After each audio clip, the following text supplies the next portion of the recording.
I want you to picture something for a second. Imagine you're walking through a town. Okay. It's a nice European town, cobblestone streets, cute cafes, you know the vibe. Sure. And you walk up to a house, and right there, painted on the sidewalk and running straight through the front door of this house, is a line of white crosses. Ah, I know exactly where you're taking us with this. You're in Berlertog in Marl Nassau. Exactly. It's this absolute border madness between Belgium and the Netherlands. That's wild. It is. Like if you sleep in the bedroom on the left side of the house, you're in Belgium. But if you sleep in the bedroom on the right, you're in the Netherlands. Right. There are literally restaurants where the border runs right through the tables. You have to like switch tax laws depending on which side of the table you sit on to eat your fries. It is the perfect illustration of how absurd and yet how incredibly powerful these invisible lines really are. Yeah. Because we treat borders like they're physical walls of reality, right? But in that specific town, they're just a quirky line of tiles. But usually, they aren't just quirky tiles. Usually people die over these lines. Yes. The economies rise and fall based on exactly where these lines are drawn. And, well, that brings us to the topic of the day. It does. We're doing a deep dive into AP Human Geography Unit 4, Political Patterns and Processes. I'm your host, and I'm here with our resident human geo expert. Hello. Glad to be here. And this unit, I mean, this is the heavy hitter. Oh, yeah. If you are prepping for the AP exam, you really need to wake up for this one.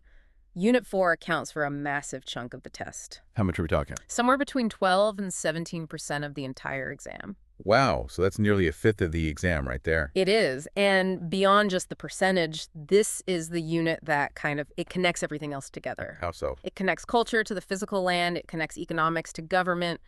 You're going to see this in the free response questions constantly. FRQs. Right, the FRQs. They love asking you to analyze a map and explain, why the borders look the way they do or why a specific country is falling apart. So our mission today, for you listening, is to decode the map. We aren't just here to memorize vocabulary words. No, rote memorization won't save you here. We want to understand the why. Why are countries shaped like that? Right. Why do some hold together completely fine while others just shatter? Exactly. We're looking at spatial organization. How is power distributed across space? And we have a lot of ground to cover, literally, so we're going to break this deep dive into 4 big chunks. Right. We'll start with the foundations, like what actually is a state. The building blocks. Yes. Then we move to boundaries, the lines themselves. Okay. Then segment 3 is governance, how do you run the place? And finally, stability, the forces that tear countries apart or keep them glued together. Let's jump right into segment 1 then. Foundations of political entities. And I actually want to start with a challenge. Bring it on. Because I feel like the word state is probably the most confusing word in this entire course for American students. Oh, without a doubt. Because when I say state, I immediately think of Ohio or Texas or the State of the Union address. It's linguistic quicksand, really. In the U.S., we have our 50 states, but in the eyes of political geography, Ohio is not a state. Okay, so let's test this. I've always kind of wanted to be a dictator. Good to know. Let's say I find an abandoned oil rig out in the middle of the ocean, international waters. Okay, setting the scene. I move out there, I plant a flag, I paint my logo on the side, and I call it the Republic of Host. Am I a state? Well, let's run your little oil rig republic through the 4 non-negotiable criteria of a state. Let's do it. Because if you miss even one of these 4, you are not a state. Hemi, what's number 1? Criterion number 1 is a defined territory. You need clear, established borders. Okay, the edge of the rig. Where the metal meets the water. That's my border. Check. Fine. Criterion number 2 is a permanent population. Do you actually have people living there year-round? I mean, I'm there. I'll convince a few friends to move in. We'll live off rainwater and fish. Check. All right, you have citizens. Criterion number 3 is government. You need an organized system to provide services, enforce your laws, maintain order. I am the supreme leader. Yeah. What I say goes. I make the laws. I enforce them. Check. And here is where your dictatorial dream dies. Oh, no. Criterion number 4, sovereignty. Sovereignty, that's the big one. It is the ultimate deal breaker. Sovereignty means you have the ultimate recognized authority to manage your own internal affairs. Right. And crucially, to defend your territory without interference from other outside powers. Okay, so if the British Navy sails up to your oil rig tomorrow and arrests you for trespassing or environmental violations, you do not have sovereignty. You're just a squatter on a rusty boat. So because no other country recognizes my flag, and because I can't realistically defend myself against a real military power, I have zero sovereignty. Precisely. And this isn't just a hypothetical. This is actually a real case study called Sealand. Wait, really? Yes, it's a World War II anti-aircraft platform off the coast of England. A guy took it over in the 60s. No way. They claimed to be a sovereign state. They mint their own coins. They even sell titles of nobility online to make money. I think I've seen those ads. Become a lord for $50. Exactly. But because they lack international recognition and true sovereignty, they are not a state in the AP human geography sense. They're a micronation, which is totally different. So for the exam, a state with a capital S is basically what we in everyday life call a country. Correct. France is a state, Nigeria is a state, Brazil is a state. But Texas is just a subnational unit. Exactly. Texas gave up its sovereignty when it joined the U.S. Now, to make things even more complicated for the students, we have to talk about the word nation. This is where people get super tripped up because we use them completely interchangeably on the news. All the time. Like we say the United Nations or international relations. It is incredibly sloppy naming on a global scale. Right. You have to separate them in your mind. A state is a political box. It's the lines on a map. It's the government. Okay. A nation, on the other hand, is a cultural group. It's the people. The people themselves. Yes. A nation is a group of people who share a common cultural heritage. That could mean a shared language, religion, history, ethnicity. Like a shared identity. Exactly. And usually they have a really strong historical attachment to a specific piece of land, a homeland. So if a state is the box and a nation is the people inside it, you can have a nation that doesn't have a state. Absolutely. You can have people without a box, and that mismatch where the nations and the states don't line up, that is the source of probably half the wars in human history. That makes total sense. Let's break down the combinations, because I know the AP exam loves testing these specific terms. They will definitely be on there. Let's start with what sounds like the perfect scenario, the nation state. A nation state is the theoretical ideal. It's when the cultural borders of the nation match the political borders of the state perfectly. So everyone inside the borders is the same culture. Ideally, yes. Nearly 100% of the people living in the state belong to that one specific nation, and there are very few members of that nation living outside the borders. Does that actually exist anywhere? In a pure sense, rarely. Because in a modern, globalized world, almost every country has immigrants and minorities. Right, people move. But the textbook examples they want you to know are usually Japan and Iceland. Why those two? Well, they're both geographically isolated, they're islands, and for a long time, Japan in particular had very strict isolationist policies. Right, they kept outsiders out. Exactly. So the Japanese state is almost entirely populated by the Japanese nation. The overlap is very tight. Okay, now what about the U.S.? Oh. Because we definitely aren't a nation state. We're famously a melting pot. The U.S., Canada, Russia, these are what we call multinational states. Multinational, many nations. Right. One political box, the state containing many different cultural groups, the nations. So in the U.S. we have Hundreds of different ethnicities. Plus, we literally have indigenous groups that we recognize as nations. The Navajo Nation, the Cherokee Nation. They all live under the umbrella of one federal government. And the risk there, I'm guessing, is that those different nations inside the box might not always get along. Exactly. We'll talk about centrifugal forces later, but multinational states inherently have to work much harder to keep everyone happy and unified. Now let's look at the really tragic one, the stateless nation. This is a cultural group that has a distinct identity, but they have no political home, no state of their own. So they're just a minority wherever they go. Yes, they're a minority in every country they happen to live in. And the most famous example, the one you absolutely need to know for the exam, is the Kurds. Talk to us about the Kurds, because this comes up in the news constantly, but I think a lot of people don't fully grasp the geography of it. The Kurdish people are a very distinct nation. They have their own language, their own culture, a deep history, and they actually live in a mountainous region that creates a sort of natural historical homeland for them. But there's no Kurdistan on my map. Exactly. Because politically, that land is chopped up. The borders of Turkey, Syria, Iraq, and Iran all converge right over the Kurdish homeland. Oh, wow. So they're split 4 ways. Yes. So you have a massive group of people, tens of millions of them, but they don't have their own political box. And I imagine the countries they live in aren't thrilled about them wanting their own box. That's the crux of it. Because the Kurds want self-determination, they want their own state. They are often seen as a direct threat to the territorial integrity of Turkey or Iraq. Because giving them a state means Turkey loses land. Exactly. Yeah. So the Kurds have been persecuted, they've been gassed, they've been bombed. Being a stateless nation is a very vulnerable, dangerous position to be in. Are there other examples? The Palestinians are another primary example, the Rohingya in Myanmar. Okay, so that's a stateless nation. Then we have the multi-state nation, which actually, that sounds like the Kurds too, doesn't it? It does, and it creates an overlap. The terms aren't mutually exclusive. The Kurds are a multi-state nation because their people are spread across multiple political states. Got it. But a distinct, maybe clearer example of a multi-state nation might be the Koreans. Because of North and South Korea. Right. You have one Korean nation. They share the same language, the same ancient history, the same peninsula. But they are divided into two entirely separate political states. North Korea and South Korea. So the nation spans across multiple states. Exactly. Or think about Germans. You have a German state, obviously, Germany. Right. But you also have millions of ethnic Germans living as the majority in Austria and a huge chunk in Switzerland.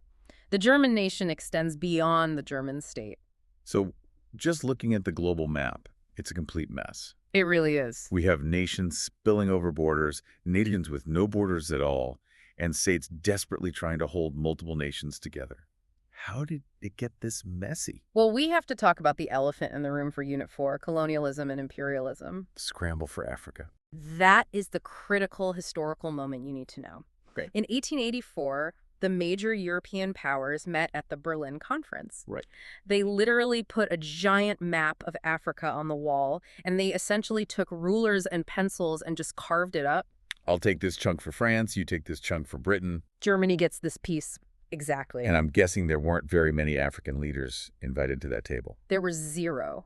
Not a single one. And the Europeans didn't know, and frankly didn't care, about the indigenous cultural map. They just wanted the resources. Rubber, gold, diamonds. So they drew straight lines that literally split ancient nations in half. The Somali nation, for example, was chopped into pieces and handed out to Ethiopia, Kenya, and British and Italian colonies. Or I imagine they did the exact opposite, right? They forced rival groups into the same colony? All the time. Look at Nigeria. The British took the House of Fulani in the north, the Yoruba in the southwest, and the Igbo in the southeast. 3 totally different groups. Completely different. Different religions, different languages, completely different systems of local government. But the British lumped them all into one colony because it was administratively easier for London. But then the British eventually leave. Right. In the mid-20th century, they leave. And suddenly, those 3 groups are stuck together in this superimposed boundary situation, trying to run a single country. And that leads to conflict. It led to the incredibly bloody Biafran War in the 60s, and it leads to chronic modern instability. The political map was built for extraction, not for human harmony. This directly connects to that idea of self-determination we mentioned earlier. It does. Self-determination is the concept that every nation has the fundamental right to govern itself. To have its own state. Right. And after World War II, as all these colonies started breaking free, they used this exact argument. We are a distinct people. We deserve our own state. But because the colonial borders were drawn so badly. Exactly. Achieving true self-determination often meant having violent civil wars to try and redraw those terrible lines to match where the people actually lived. Okay, so we've talked about the what and the how, but let's talk a bit about power itself. Because geography isn't just passive terrain, right? It's a tool. It is the ultimate tool. And this brings us to geopolitics. Geopolitics. We hear that word on the news a lot. It's the study of the effects of geography on politics and the relations between states. At its core, it's about territoriality. Which means? It's the attempt by an individual or a group to affect, influence, or control people and relationships by asserting control over a geographic area. That's a very academic definition. Basically, it's, this is my turf, stay out. Essentially, yes. It's the human desire to own and defend space. And we see this play out globally in some very specific strategic concepts. Let's look at shatterbelts. Shatterbelts. I've always thought that was such a great term. It sounds like something from a sci-fi action movie. It's a very evocative word. A shatterbelt is a region that is caught between stronger, colliding external forces. Okay. It's under persistent stress, and it's often fragmented by aggressive rivals who are using the region as a chessboard. Like Eastern Europe during the Cold War. The perfect historical example. You had the Soviet Union pushing west, trying to expand communism, and you had NATO and Western Europe pushing east, trying to contain it. And the countries in the middle just got squished. Poland, Hungary, Czechoslovakia, they were the shatter belt. They were the ones who got crushed, divided, or manipulated by the intense pressure coming from both sides. Would you say the Middle East is a shatter belt today? Arguably, yes. You have intense competition between regional powers like Iran and Saudi Arabia. Right. But then you also have heavy external involvement from the US, Russia, and increasingly China. It creates this chronic, deeply embedded instability. Got it. Another strategic geopolitical concept I see in the outline is the choke point. Choke points are fascinating. These are geographical features, usually very narrow waterways, that are absolutely critical for global trade or military movement. So if you control the choke point, You control the flow. You hold the world economy hostage, essentially. the Suez Canal has to be the biggest one. It's massive. It connects the Mediterranean Sea to the Red Sea, which connects Europe to Asia without having to sail all the way around Africa. I remember a few years ago, that one giant cargo ship, the Ever Given. Yes, it got stuck sideways. It blocked the canal for just under a week. And it felt like the entire global supply chain had a heart attack. It held up nearly $10 billion in trade every single day. That is the vulnerability of a choke point. Or the Strait of Hormuz, that's another big one. That's the global oil artery. A massive percentage of the world's exported oil leaves the Persian Gulf through that one tiny strait. And Iran sits right on one side of it. Exactly. So if relations get tense, and Iran even threatens to mine or close the strait, the price of gas in a suburb in Nebraska goes up the next morning. That is raw geographical leverage. One last concept on power before we switch segments. Neocolonialism. Right. We just talked about how colonialism ended after World War II. But did it really? Direct. Military colonialism is mostly over. We don't have British viceroys actively running India anymore. Sure. But neocolonialism is the use of economic, political, or cultural pressures to control or influence other countries, especially former colonies. So instead of sending an army to conquer a country, you send a bank to give them a loan. That is exactly it. Look at China's massive infrastructure investments in Africa today, the Belt and Road Initiative. They're building a lot of stuff. They're building highways, deep water ports, railways, and on paper, it looks like great development aid. But there's a catch. Some critics strongly argue it's a debt trap. If the African country inevitably can't pay back these massive loans, China gets a 99-year lease on the port. Wow. So they get the territory anyway. They get control of the resource extraction and political loyalty at the UN without ever having to plant a flag or fire a shot. It's dependency theory in action. The poorer countries remain permanently dependent on the wealthy ones. So the political map tells us who claims to own the land, but the economic map tells us who actually owns the value of the land. That is a very sharp way to put it. Okay, let's transition. We've defined what a state is. We've looked at the messy history of how they formed. Now, let's zoom in on the actual lines themselves. Segment 2, the geography of boundaries. We need to get specific here because students often get this wrong. A boundary is not just a line drawn on a piece of paper. You have to think in 3D. Explain that. What do you mean 3D? A boundary is a vertical plane. It cuts deep through the subsoil and the rocks below, and it extends up into the airspace above. Wait, so if I discover a massive gold vein 3 miles underground, right on the border. That vertical plane determines exactly who owns the gold. If it crosses the plane, you might have an international dispute. And the airspace, too. Yes.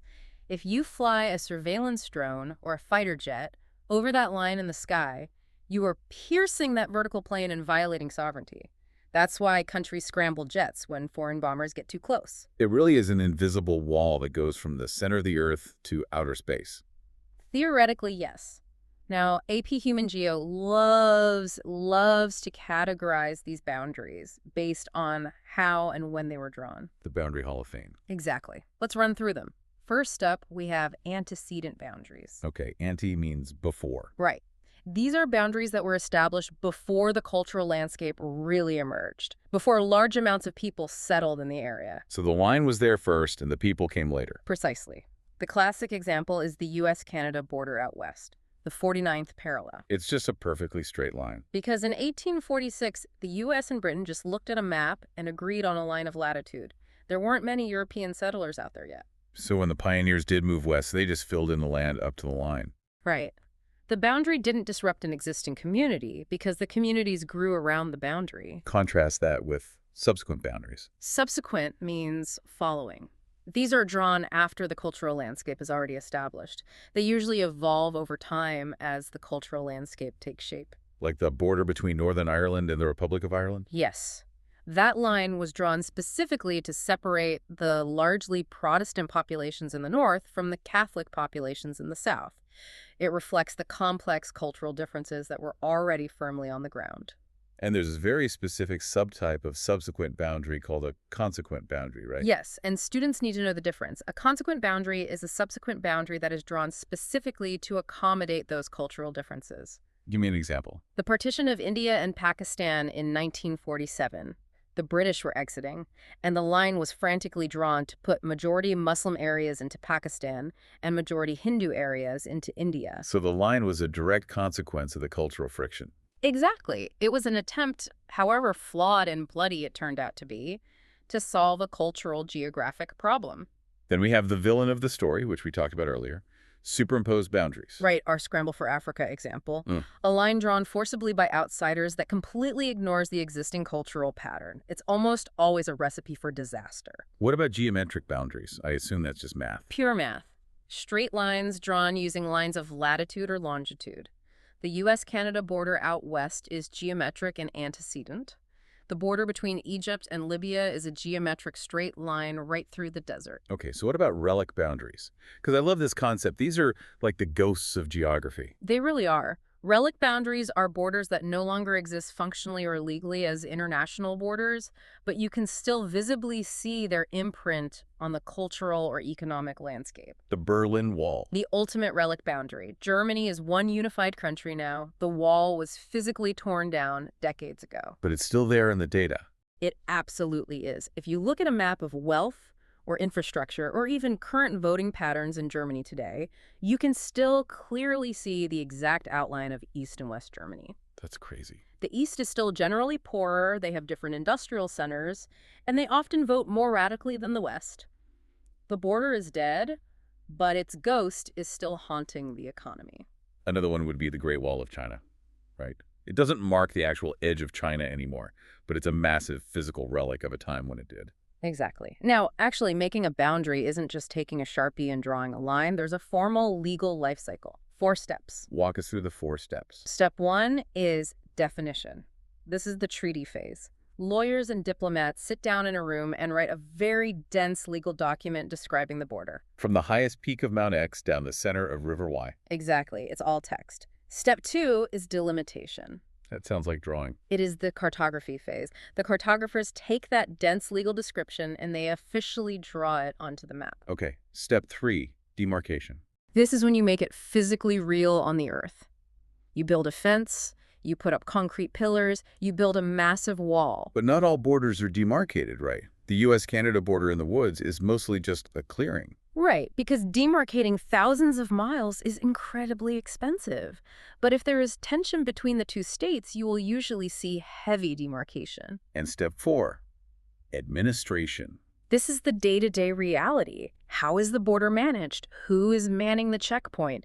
Do you need a visa or a passport to cross? Are goods taxed at customs? It's the functional operation of the border. But even with all these careful steps, countries still argue. Constantly. We have 4 main types of boundary disputes, and the AP exam loves to give you a scenario and ask you to identify exactly which type of dispute it is. So let's break them down clearly. First, we have a definitional dispute. This is arguing over the legal language of the treaty itself. So, like, you said the border was the river, but did you mean the middle of the river or the edge of the riverbank? Exactly. Or, the treaty says the mountain crest, but these mountains are jagged and have 3 crests. Which one? It's fundamentally a contract dispute over words. Second is a locational dispute. This is arguing over where the line actually belongs on the ground. A famous one involves the Rio Grande between the U.S. and Mexico. Because rivers move. Exactly. Mm-hmm. Over time, the Rio Grande literally shifted its physical course further south. Oh, I see where this is going. The U.S. said, well, the treaty says the border is the river, so we own this new land north of the river. Mexico said, no, the border is where the river was located when we signed the paper.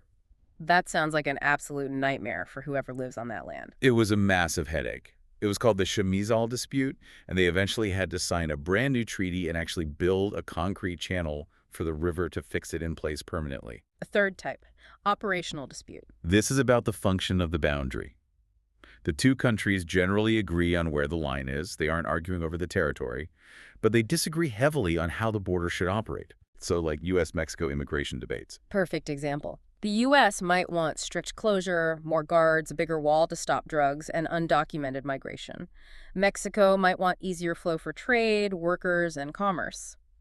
The dispute is about the operation of the gate, not the location of the fence. And the fourth type, allocational dispute. This is about the stuff in the ground, the resources. Who gets the oil? Usually, yes. A classic example is the build-up to the Gulf War between Iraq and Kuwait. Okay, what happened there? There's a massive oil field called the Rumaila Field, and it lies deep underground, crossing the border between the two countries. Iraq violently accused Kuwait of slant drilling. Slant drilling. Meaning Kuwait was supposedly drilling a hole on their side of the border, but angling the pipe underground to suck up oil from underneath Iraqi soil. Oh, wow. That is an allocational dispute. Who gets the rights to the resource that freely crosses the boundary? Water rights in rivers act the same way. Speaking of water, we have to go to sea. Because borders don't stop at the beach. No, they don't. And this brings us to UNCLOS, UNCLOS, the United Nations Convention on the Law of the Sea. Before this treaty, the ocean was kind of the Wild West, wasn't it? It really was. Countries were literally shooting at each other over fishing rights. The cod wars. Yes. In the 70s, Iceland and the UK were literally ramming each other's naval ships over access to cod fisheries. It was getting dangerous. So UNCLOS was created to standardize the zones. And for the exam, you need to know two main numbers. Let's hear them. Number 1. 12 nautical miles. This is your territorial sea. For 12 miles off your physical coast, it is effectively your land. So full sovereignty. Complete sovereignty. Your laws apply. Foreign military ships need your permission to enter. Okay, and the second number? 200 nautical miles. This is the EEZ, the Exclusive Economic Zone. This concept changed the world map. How does it differ from the territorial sea? Within this 200-mile zone, the state does not own the water itself, meaning foreign ships, even military ones, have the right of innocent passage. They can sail right through. But the coastal state owns all the resources in and under that water. They own the fishing rights, they own the oil drilling rights, they own the natural gas. This explains why tiny, remote rocks in the ocean are suddenly worth billions of dollars. Precisely. Which brings us to the hottest geopolitical flashpoint in the world, the South China Sea. China's 9-dash line. Right. China is claiming historical ownership over almost the entire sea, which directly overlaps with the legal 200-mile EEZs of Vietnam, the Philippines, Malaysia, and others. And it's not just about pride. It's about what's under the water. There are billions of barrels of oil and massive critical fisheries there. So China is doing something unprecedented. They are building artificial islands. Literally making land. They're sending massive fleets of dredging ships to suck sand up from the ocean floor, piling it onto submerged coral reefs, and paving it over to create landing strips and military bases. So they can say, look, we have an island here, so we get a 200-mile EEZ around it. That is the exact strategy. It feels like a geopolitical cheat code. Is that legal? The international courts firmly ruled against China, stating you can't just artificially build an island and claim an EEZ. But let me guess, China didn't care. They completely ignored the ruling, and that is the harsh reality of geopolitics that students need to grasp. International laws only matter if someone has the power and the will to actually enforce them. Wow. All right, let's come back onto land and look inside the state. Because we tend to assume borders are just these international things, but internal boundaries matter just as much. They do. Especially in a place like the U.S., where we literally vote based on spatial geography. Exactly. Every 10 years, the U.S. Constitution requires a census. We count every single person in the country. And then the map gets redrawn.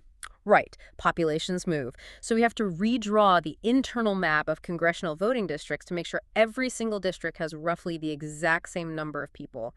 This legal process is called redistricting. But if you let partisan politicians draw their own district lines, they're going to cheat. Human nature. And this brings us to gerrymandering. The weirdest word in politics. Named after Elbridge Gerry, who drew a district shaped like a salamander back in 1812, gerrymandering is the deliberate manipulation of boundary lines to heavily favor one political party over another. How does it actually work mathematically? Because it's fundamentally about wasting your opponent's votes, right? Exactly. It's weaponized geometry. There are two main strategies you need to know: cracking and packing. Okay, walk me through cracking first. Let's say I'm the blue party, I'm in charge of the map, and I want to destroy the red party. Okay. Strategy 1, cracking.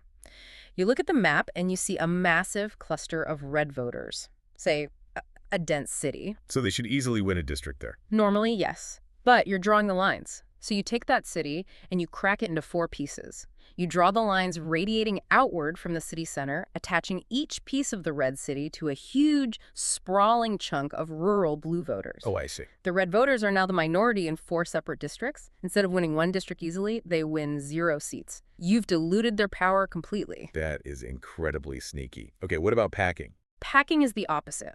Let's say there are just way too many red voters to successfully crack. If you try to spread them out, they might still win. So what do you do? You draw a completely absurd, weirdly shaped district that snakes around the map to grab every single red voter you can possibly find. You pack them all into one single district. But wait, why would I want them to win a district? Because you are deliberately conceding 1 seat to guarantee you win the rest. They might win that one packed district with 90% of the vote, Right. but all those extra votes past 51%, they are wasted. They aren't helping the red party win any of the neighboring districts. By sacrificing 1 seat to them, you've removed their voters from the surrounding 5 districts, making those safe for the blue party. And this is how we end up with these insane district shapes on the map. Yes. Like the famous earmuffs district in Illinois or the snake on the lake in Ohio. But this has huge consequences for how our government actually functions, doesn't it? Massive consequences. It creates a crisis of representation. If I'm a politician in a geographically engineered, safe blue district, I don't ever need to worry about a Republican beating me in the general election. Because the math is rigged for you. Exactly. The only threat to my job is someone more liberal than me beating me in the primary election. So what do? I move my policies further to the left. And the exact same thing happens to Republicans on the right. Right. They push further right to avoid a primary challenger. Gerrymandering structurally destroys the political center and fuels extreme polarization. It's a spatial geographic problem with massive real-world political consequences. Couldn't have said it better. Let's move to segment 3. Internal organization and governance. So we know how the lines are drawn, but how is the power actually wielded inside those lines? We are looking at a spectrum of centralization here, comparing unitary systems versus federal systems. Let's start with unitary states. What's the setup? In a unitary system, think of the central national government as the sun, and everything else just orbits it. The power is entirely concentrated in the national capital. So there are no local governments. There are local municipalities, but they only exist to carry out the instructions of the central government. They have no independent constitutional power. The capital can abolish a local government tomorrow if it wants to. What are the pros and cons of running a country that way? Pros. It is highly efficient. Laws are uniform across the whole country. You don't have to worry about one province having a different speed limit or different education standards than the one next door. It promotes a very strong, unified national identity. And the cons. It can be highly disconnected from local needs. If a central bureaucrat sitting in Paris is deciding the school lunch menus for a tiny farming village in the Alps, they might get it completely wrong. There's no local nuance. You mentioned Paris. So France is a unitary state. France is the classic textbook example. Japan is another. Usually, unitary systems work best in nation-states, meaning smaller, culturally homogenous countries where everyone generally wants the same things. But there's a giant exception to the small and homogeneous rule, isn't there? Yes. China. China is geographically massive, and it is culturally diverse with dozens of minority groups. But it's unitary. Strictly unitary. Why? Because the ruling Communist Party prioritizes total political control over everything else. They absolutely cannot risk a distant province getting too much autonomous power and challenging Beijing. So they use a rigid unitary structure to keep an iron grip on the territory. Interesting. Okay, let's flip it to the other side of the spectrum. Federal states. In a federal system, the Constitution explicitly divides and shares power. The central national government has certain massive powers like declaring war or printing currency. Right. But the regional governments, the states or provinces or republics, have their own constitutionally protected powers, like running education, local police forces, local tax laws. The U.S. is obviously a federal system. The U.S., Canada, Mexico, Germany, India, Brazil, Nigeria, Notice a pattern with those names. They're all huge, just massive territories. Exactly. Federalism is incredibly common in large countries. It's logistically very hard to micromanage a country the size of Canada from one building in Ottawa. You have to delegate. It's also about managing diversity, isn't it? That's the key. Federalism is a structural way to keep a deeply divided country from falling apart. Look at Canada. Quebec is a francophone province with a distinct French culture and history. Right. By using a federal system, Canada allows Quebec to control its own language laws, its own civil law system, and its education. If Canada were a strict unitary state and tried to force English uniformity on Quebec, the country would have fractured decades ago. Federalism is the glue. It is. It allows for accommodation, but it comes with massive headaches. Friction. So much friction, it is inherently less efficient. You have overlapping layers of bureaucracy, you pay state taxes and federal taxes, and you get intense legal conflicts. The best example of this legal conflict right now has to be marijuana in the U.S. It is the absolute perfect geographical paradox of federalism. Let's trace it.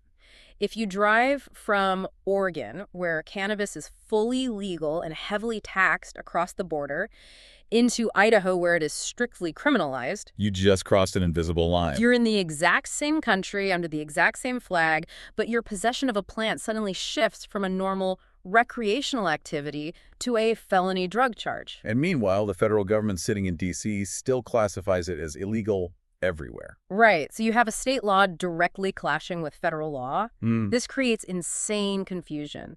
Dispensaries make millions in cash but can't use federal banks.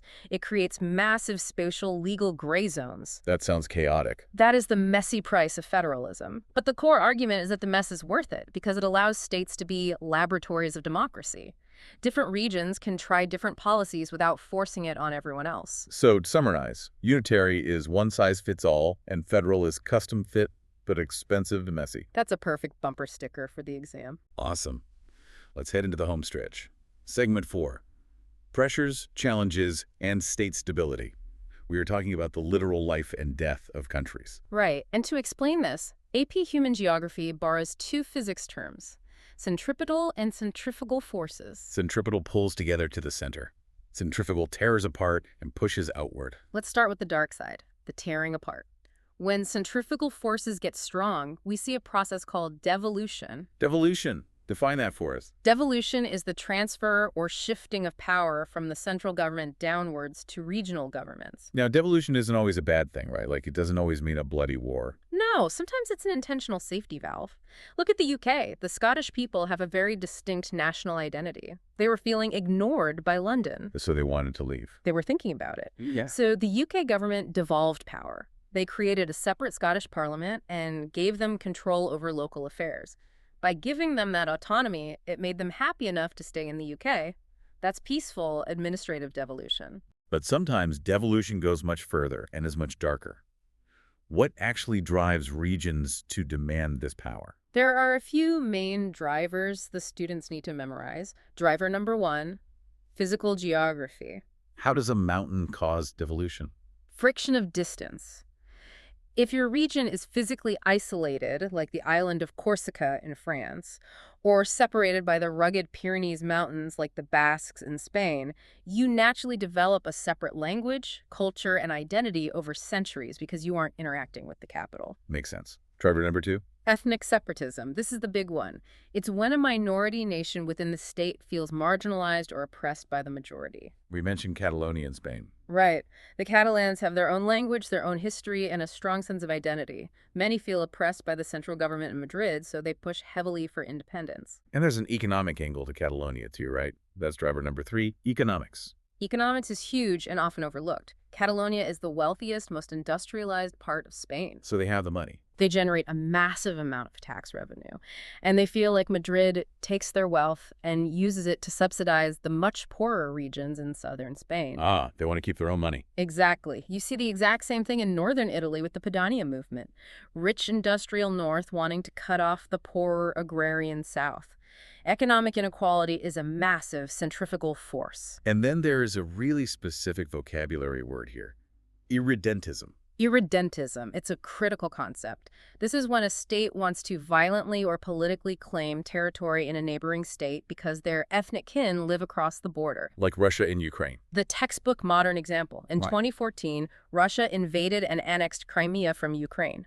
Putin's geographic argument was Crimea is historically Russian land, and it is populated by ethnic Russian speakers, so we are just reuniting our people. But it completely violates Ukraine's sovereignty. Completely. Irredentist claims are incredibly destabilizing to the global map. Now, if these centrifugal forces, the ethnic tension, the bad economy, the irredentism, if they get too strong, the state breaks entirely. It shatters. Yes. And the term for a state fragmenting into smaller, often hostile pieces along ethno-linguistic lines is balkanization. Named after the Balkan Peninsula. Right. In the 1990s, Yugoslavia was a large, multi-ethnic, multinational state. But it didn't last. The centrifugal forces were just too immense. You had Catholic Croats, Orthodox Serbs, and Muslim Bosniaks. You had massive economic disparities. You had deep historical grievances from World War II. And when the central dictator died, The pressure cooker exploded. It wasn't a peaceful divorce. It devolved into horrific civil wars, ethnic cleansing, and genocide. Yugoslavia shattered from one country into 7 separate countries. that is the absolute nightmare scenario of centrifugal forces. It is the ultimate warning of what happens when a state fails to manage its diversity. So states are constantly fighting to stay together against these forces. What are their weapons? What are the centripetal forces that pull a country together? There are a few key ones. First, national identity and ethno-nationalism. How do you build that? Schools play a massive role, teaching a unified common history, speaking one official language. In a homogeneous place like Japan, ethno-nationalism is a powerful, unifying glue. What about physical stuff? Infrastructure. This is huge. Building physical connections binds people. The U.S. interstate highway system wasn't just built to move tanks during the Cold War. It connected the economy of New York directly to California. It physically united the space. Does the internet count as infrastructure? It does. A shared communications grid is a centripetal force, though social media can act centrifugally by creating echo chambers. But generally, connectivity unites. What else? Symbols and institutions. The flag, the national anthems. Sports. Oh, sports are massive. The Olympics, the World Cup. For 1 month, everyone in the country puts aside their political differences to cheer for the same jersey. It's highly centripetal. And then there's the darkest centripetal force. An external threat. Nothing unites a fractured group of people quite like a common enemy. Like after 9/11. Precisely. Before 9/11, the U.S. was bitterly divided over the 2000 election. But the day after the attacks, the country was incredibly unified politically and culturally for a brief period. Fear is a powerful centripetal force. Now, there is one more major pressure we haven't discussed. We talked about power moving down to regions, which is devolution. But what about power moving up? You're talking about supranationalism. Supranationalism, Yeah. meaning above the nation. Exactly. This is when 3 or more states deliberately form an organization and agree to give up some of their own sovereignty to achieve a shared goal. Like the United Nations. The UN is the big global one, focused on diplomacy and preventing World War III.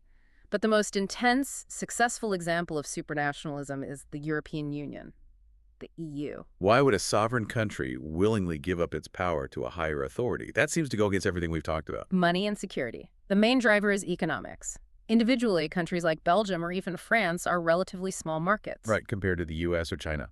Exactly. So by forming the EU, these European countries created a massive common market, no tariffs between borders, free movement of workers, and a shared currency, the euro. By pooling their sovereignty, they created an economic superpower that can actually compete with the US and China. But there's a heavy cost to joining that club. The cost is your independence. France can't just decide tomorrow to ban Spanish wine to protect its own farmers. They have to follow the EU rules dictated from Brussels. They can't just print more money to get out of a recession because they don't control the euro. The European Central Bank does. And this exact tension is what led to Brexit, right? Brexit is the absolute perfect modern case study of the clash between supranationalism and sovereignty. How did the argument play out? The British Leave campaign's entire slogan was literally take back control. They were tired of bureaucrats in Brussels making environmental and immigration laws for Britain. So they decided the economic cost was worth getting their sovereignty back. Exactly. They prioritized pure political sovereignty over the massive economic benefits of the Union. And the geopolitical fallout of that divorce is still shaping Europe today. So we have the EU for economics, we have NATO for collective military defense. We have ASEAN in Southeast Asia, the Arctic Council for Environmental Management. And all of these supranational organizations are fundamentally challenging the traditional 17th century idea of what a state is supposed to be. They're slowly blurring the hard lines on the map. Which brings us to our final synthesis. We've looked at the history, the borders, the internal government, and these massive global pressures. If a student walks away with one core understanding from this deep dive, it should be this. The map is not a static painting. It's a snapshot of an ongoing wrestling match. I love that. A wrestling match. Yes. On one side, you have these powerful centripetal forces desperately trying to glue the state together. Right. On the other side, you have centrifugal forces, ethnic friction, economic jealousy, geographic isolation, actively trying to tear the state apart. And above it all, supranationalism. Right, supranational organizations trying to dissolve those borders from above to create global networks. The borders we see on a map today are just the current score of that match. It's a temporary equilibrium. So applying this to the exam. Look for the stimulus. They won't just ask for a definition. They will give you a map of election results and ask you to identify gerrymandering. Or a map of ethnic groups overlapping with borders. Exactly. And they'll ask you to predict where the consequent boundaries should be or where devolution is most likely to occur. Always ask yourself, how is this spatial organization affecting the distribution of power here? And looking forward, past the exam, into the real world. Are states even the future? It's a highly provocative question. We are in a transitional era. Because of technology. Think about it. With the global internet allowing instant mobilization like we saw in the Arab Spring, with cryptocurrencies that completely bypass central banks and state currency controls. The metaverse. Right. If I work entirely online, my income is in Bitcoin, and my primary social community is a decentralized Discord server, does the traditional geographic state actually matter to my daily life anymore? Are we moving toward a world where borders just fade away? Or, and this is the darker possibility, will the states completely freak out at this loss of control and clamp down harder than ever? Building higher walls. We already see it. States are actively trying to build sovereign internets with massive firewalls like China. We see physical border walls going up globally, not coming down. The state is currently fighting for its life against the dissolving forces of globalization. It's a fascinating tug of war to watch. Mm-hmm. So, to our listener, the next time you look at a globe or open up Google Maps, don't just see colored shapes. See the struggle. See the history of violence and negotiation. Question every single line you see. And if you're taking the AP exam, remember, define the scale, look for where the power lies, and keep your eye on those boundaries. Good luck. Thanks for diving deep with us today. We'll see you next time.